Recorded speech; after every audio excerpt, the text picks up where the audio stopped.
Assalamualaikum warahmatullahi wabarakatuh. Ini adalah pertemuan keempat kita di mata kuliah pengembangan dan pelatihan SDM. Nah, di pertemuan keempat ini kita akan bahas mengenai Equal Employment Opportunity.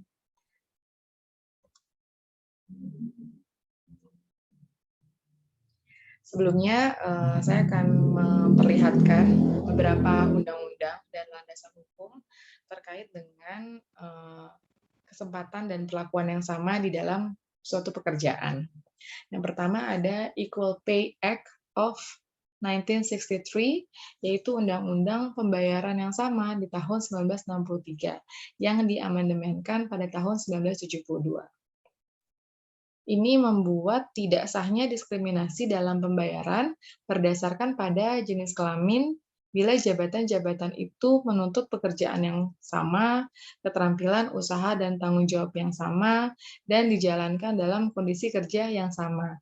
Akan tetapi, perbedaan-perbedaan dalam pembayaran itu tidak melanggar undang-undang jika perbedaan itu didasarkan pada sebuah sistem senioritas, sistem jasa, sistem yang mengukur perolehan berdasarkan kuantitas dan kualitas produksi, atau sesuatu yang membedakan berdasarkan faktor apapun selain dengan jenis kelamin.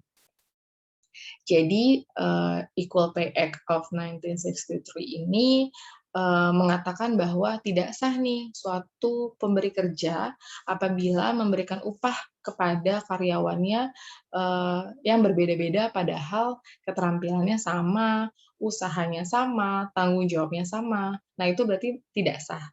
Tapi si pemberi kerja ini sah apabila melakukan perbedaan pemberian upah berdasarkan sistem senioritas misalnya. Itu kan berarti berdasarkan masa kerja pekerja ini di perusahaan tersebut. Nah, itu nggak apa-apa. Atau mungkin berdasarkan pengukuran dari kuantitas dan kualitas produksi yang sudah dilakukan si pekerja ini. Nah, itu nggak apa-apa. Berarti kan memang perbedaan pemberian upahnya ini ada dasar jelasnya, gitu. Bukan berdasarkan faktor-faktor lain, apalagi jenis kelamin. Nah, kemudian ada Civil Rights Act of 1964.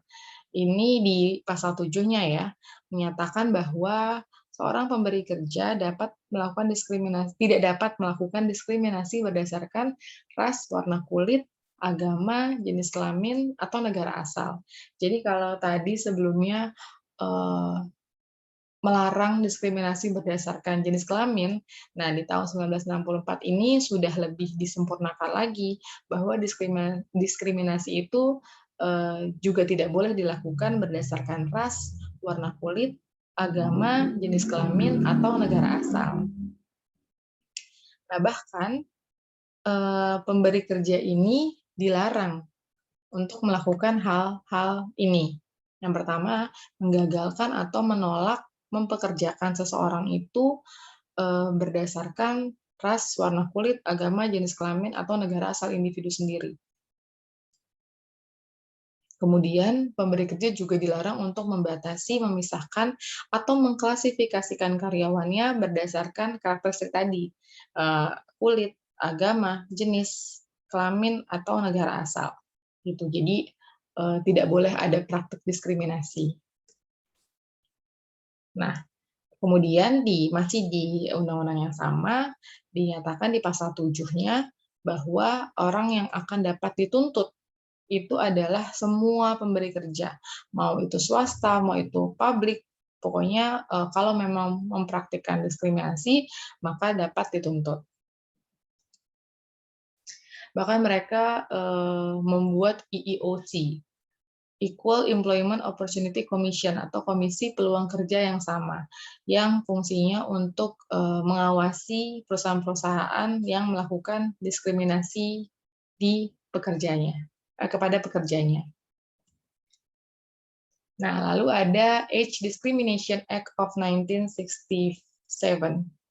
Ini adalah Undang-Undang Kerja tahun 1967 yang membuat tidak sah pendiskriminasian terhadap karyawan atau pelamar pekerjaan yang berusia antara 40 sampai 65 tahun.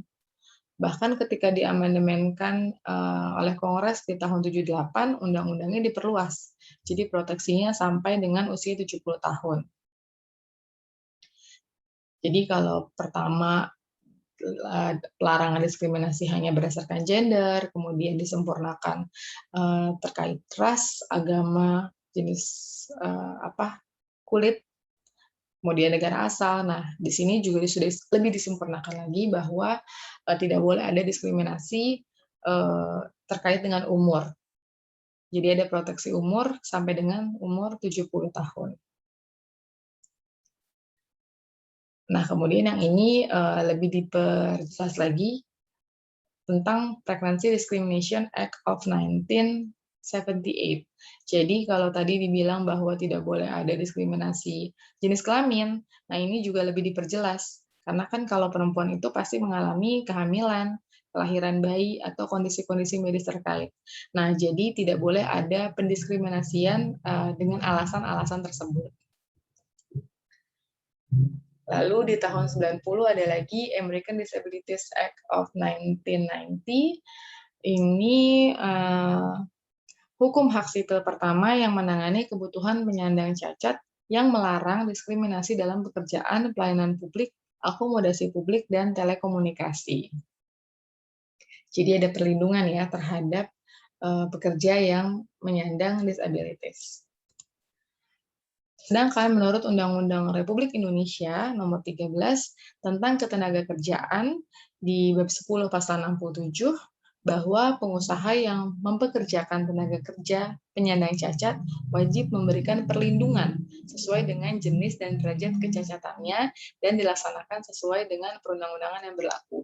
Jadi sudah mereka diperbolehkan bekerja, diberikan kesempatan, tapi juga harus memberikan perlindungan sesuai dengan jenis dan derajat kecacatannya. Ini adalah undang-undang yang berlaku di Indonesia. Nah, berarti sebenarnya apa itu EEO atau Equal Employment Opportunity? Nah, itu adalah kesempatan dan perlakuan yang sama dalam pekerjaan dan jabatan. Nah, ini mencakup segala kebijakan termasuk pelaksanaannya yang bertujuan untuk menghapus diskriminasi di dunia kerja. Tujuannya untuk mewujudkan tempat kerja yang bebas dari segala bentuk diskriminasi dan juga pelecehan. Diskriminasi di sini kita bagi menjadi dua ya. Ada diskriminasi langsung dan juga diskriminasi tidak langsung. Kalau diskriminasi langsung itu terjadi ketika seseorang diperlakukan secara tidak adil karena karakteristik gender atau karakteristik lain yang diduga merupakan dasar dari tindakan diskriminasi. Contohnya, pemberi kerja menolak untuk mewawancarai seseorang untuk mengisi suatu lowongan di perusahaannya karena dia perempuan gitu misalnya, atau mungkin memutuskan seseorang tidak bisa menjadi kandidat kepala cabang gitu misalnya karena mungkin berasal dari suku tertentu. Nah, itu adalah contoh praktek diskriminasi langsung. Nah, kalau diskriminasi tidak langsung itu terjadi ketika ada lowongan yang diperuntukkan bagi setiap orang, tetapi mengandung ketidakadilan karena mendahulukan kelompok tertentu. Nah, itu adalah diskriminasi tidak langsung. Contohnya, misalnya ada iklan lowongan kerja ya, di situ persyaratan kerjanya adalah memiliki tinggi badan minimal 170 cm. Padahal tinggi badan itu kan tidak mempengaruhi kemampuan bekerja seseorang ya. Nah, fakta keduanya lagi adalah bahwa sebagian besar perempuan di Indonesia itu tidak memiliki tinggi sampai 170 cm. Otomatis orang-orang atau yang pelamar pekerjaan yang memiliki kesempatan lebih besar untuk mendaftar di perusahaan tersebut berarti kan laki-laki. Nah, ini kan berarti kan mengandung ketidakadilan atau mendahulukan kelompok tertentu. Nah, itu adalah salah satu contoh praktik diskriminasi tidak langsung. Dengan demikian, EEO itu meliputi perlakuan yang adil berdasarkan prestasi. Jadi, EEO ini dilaksanakan dengan mengacu pada prestasi kerja seseorang. sehingga pemberi kerja memperoleh tenaga kerja yang memang sesuai dengan kebutuhan dari perusahaan. Lalu, instrumen untuk mencapai efisiensi. Dengan pelaksanaan IIO ini diharapkan akan tercapai efisiensi dan efektivitas kerja, sehingga meningkatkan produktivitas dan etos kerja untuk berkompetisi. Lalu mengikutsertakan pekerja atau buruh secara aktif dan potensial. Kondisi ini merupakan persyaratan keberhasilan perencanaan pihak perusahaan untuk mencapai manajemen yang berkualitas. Kemudian berkaitan dengan semua aspek dalam dunia kerja. Jadi semua aktivitas di perusahaan tersebut, bukan cuma di beberapa aktivitas saja. Misalnya mulai dari rekrutmen, kemudian pemberian upah dan kompensasi, kemudian di bagian pengembangan karir, kondisi kerjanya, dan lain sebagainya. Jadi itu semua harus berlandaskan IIO. Tapi bukan dikatakan diskriminasi ya kalau seseorang ditolak di suatu pekerjaan atau promosi gitu karena mereka tidak memiliki keterampilan atau kualifikasi yang dibutuhkan oleh perusahaan. Jadi bukan karena ada praktek IIO ini semua disamaratakan gitu. Ketika seseorang ditolak di suatu pekerjaan langsung dianggap tidak mempraktikkan IIO. Tidak seperti itu ya. Kita harus lihat dulu alasan penolakannya. Kalau memang karena keterampilannya tidak match dengan yang dibutuhkan oleh perusahaan, ya wajar kalau ditolak. Tapi kalau penolakannya berdasarkan tadi gender atau pokoknya diskriminasi-diskriminasi yang lain, nah itu baru dia tidak melaksanakan praktik IIO. Jadi IIO ini bukan merupakan kuota. Karena kan kalau di perusahaan itu ada ya jumlah karyawan laki-laki berapa, jumlah karyawan perempuan berapa. Nah, IIO ini bukan semata-mata hanya untuk memenuhi kuota, tapi memang untuk memberantas diskriminasi. Nah, IIO juga bukan merupakan belas kasihan gitu. Jadi ya udah deh kita pakai praktek IIO karena kan kasihan ya kalau perempuan kesempatan kerjanya lebih sedikit. Nah, bukan seperti itu. Kemudian untuk menghindari tuduhan melaksanakan diskriminasi. IIO ini tidak menggantikan salah satu bentuk ketidakadilan di mata hukum, karena tindakan ini mempunyai dasar prestasi kerja dan merupakan pelaksanaan fungsi personalia di tempat kerja yang berlaku bagi semua pekerja. Jadi ketika ada yang melakukan penyelewengan, kemudian dia tidak bisa berlindung atas dasar atau landasan IIO saja gitu. Jadi tidak semata-mata karena praktik IIO kemudian si perempuan-perempuan ini atau misalnya siapapun lah yang dianggap dilindungi kemudian melakukan penyelewengan terus langsung jadi kebal hukum, tidak juga gitu. Yang terakhir adalah kemurahan hati. Tindakan IIO bukan dimaksudkan sebagai tuntutan atau sumbangan atau kemurahan hati bagi perempuan, tapi memang untuk pemberantas diskriminasi tadi. Nah, ini berikut adalah detail dari beberapa manfaat IIO yang diterapkan di perusahaan. Yang pertama, peningkatan umpan balik bagi perusahaan, karena sudah melaksanakan investasi pada semua pekerja secara adil. Lalu penurunan angka ketidakhadiran, karena adanya kesempatan yang sama pada seluruh pekerja di tempat kerja untuk menjadi tanda kutip orang penting gitu ya di perusahaan melalui persaingan secara adil. Lalu tersedianya alternatif pemilihan tenaga kerja yang lebih baik. IIO ini kan akan memberikan kesempatan lebih luas ya pada pencari kerja laki-laki maupun perempuan untuk mendaftarkan diri pada lowongan pekerjaan sehingga tim rekrutmen dan seleksi dari perusahaan ini mempunyai pilihan calon pekerja yang lebih beragam ya. Jadi mereka lebih gampang gitu, lebih bisa mencari yang terbaik karena pilihannya juga jadi lebih banyak. Lalu peningkatan produktivitas tenaga kerja. Dengan menerapkan IIO di perusahaan, diharapkan tingkat perpindahan tenaga kerja atau turnover rate-nya jadi menurun. Kemudian tingkat ketidakhadirannya juga menurun, dan tingkat kesalahan dalam produksi dan administrasi juga menurun. Lalu peningkatan loyalitas, moral, dan kepuasan kerja pekerja atau buruh. IIO akan mengaitkan kebijakan perusahaan dengan eksistensi pekerja dan tanggung jawab keluarga. Dengan demikian, IIO akan berdampak positif terhadap perilaku pekerja, termasuk meningkatkan motivasi dan komitmen di tempat kerja. Lalu meningkatkan kepuasan para pelanggan dan volume penjualan. Karena penerapan IIO akan menguatkan semangat kerja dari pekerjanya. Dan akhirnya juga berujung pada peningkatan kepuasan pelanggan yang otomatis juga meningkatkan volume penjualan. Lalu akses ke pasar jasa dan barang bertambah luas. Nah, melalui peningkatan kepuasan pelanggan tadi, jadinya kan akses pasar terbuka jadi lebih luas ya. Perusahaan jadi lebih siap bersaing dalam pasar domestik maupun internasional. Lalu meningkatkan hubungan dengan masyarakat. Dengan penerapan IIO ini, perusahaan akan lebih dikenal karena telah memperlakukan pekerja secara lebih baik dan adil. Jadi nama atau image perusahaannya lebih baik, citra perusahaannya lebih baik. Lalu risiko pengaduan terhadap praktek diskriminasi di perusahaan akan berkurang dan menjadi hilang.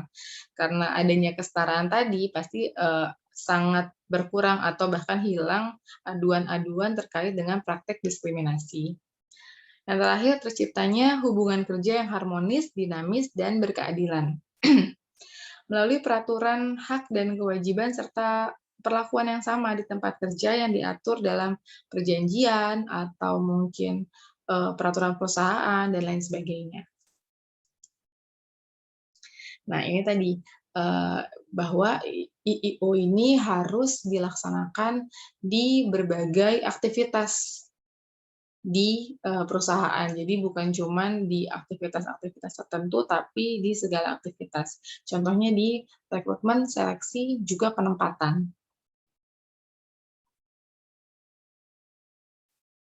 Kalau di rekrutmen itu, misalnya kita bisa lihat dari pengumuman. Jadi ketika perusahaan membutuhkan tenaga kerja baru atau tenaga kerja tambahan, maka perusahaan bisa mengumumkan lowongan pekerjaannya melalui media massa, baik elektronik maupun cetak. Nah, pengumuman lowongan di media massa tersebut hendaknya juga menjelaskan keahlian yang dibutuhkan untuk melaksanakan pekerjaan tertentu tanpa membedakan jenis kelamin. Jadi memang hanya info-info terkait kualifikasi yang dibutuhkan saja. Nah, kemudian pendaftaran pencarian kerja. Dalam melakukan pendaftaran pencarian kerja, pengguna tenaga kerja memberikan pelayanan, kesempatan, dan perlakuan yang sama terhadap laki-laki ataupun perempuan untuk semua jenis pekerjaan. Jadi siapapun yang melamar, perlakuannya itu harus sama. Yang kedua di tahap seleksi. Nah, itu kan ada wawancara ya. Pada saat melakukan wawancara, pencari kerja ini harusnya diberitahu bahwa laki-laki dan perempuan ini memiliki hak yang sama dalam mendapatkan pekerjaan di sini gitu. Apapun jenis pekerjaan tersebut, sepanjang mereka memiliki keahlian yang dibutuhkan oleh perusahaan. Nah, selain itu, si pewawancaranya juga harus menjamin tidak melakukan diskriminasi, misalnya memberikan penilaian lebih tinggi terhadap laki-laki dibanding dengan perempuan. Padahal mungkin kompetensinya tidak seperti itu. Jadi tidak boleh mempengaruhi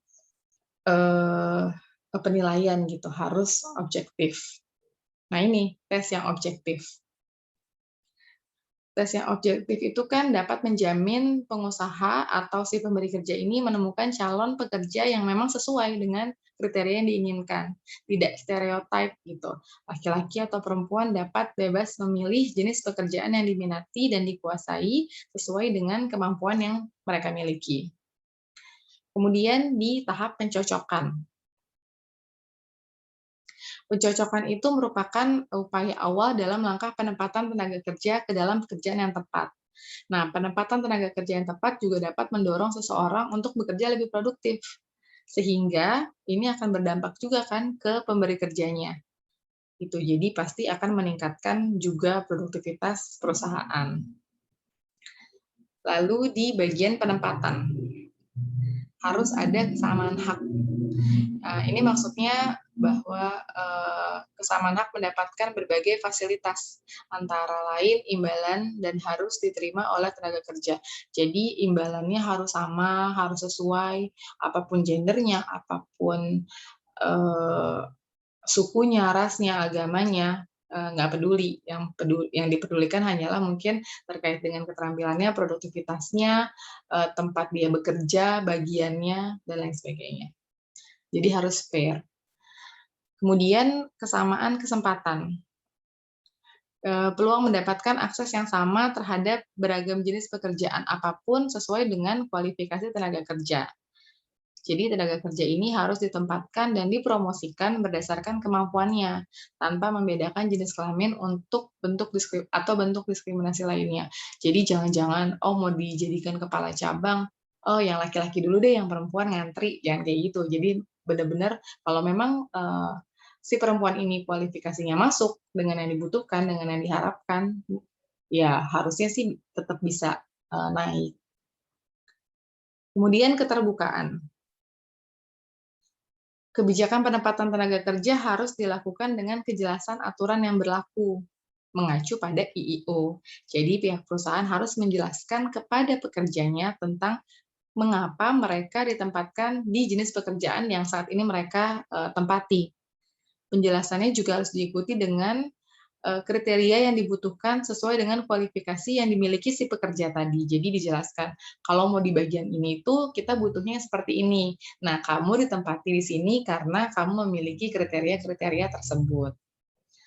Lalu yang terakhir adalah kemampuan. Penempatan seorang tenaga kerja pada jabatan tertentu harus disesuaikan dengan kemampuannya dengan tidak memandang jenis kelamin tenaga kerja tersebut. Jadi harus fair tanpa ada diskriminasi. Oke, terima kasih. Itu tadi adalah materi di pertemuan 4 kita. Kalau teman-teman masih ada pertanyaan, silakan dicatat di WhatsApp grup atau di ruang diskusi. Terima kasih yang sudah mendengarkan. Wassalamualaikum warahmatullahi wabarakatuh.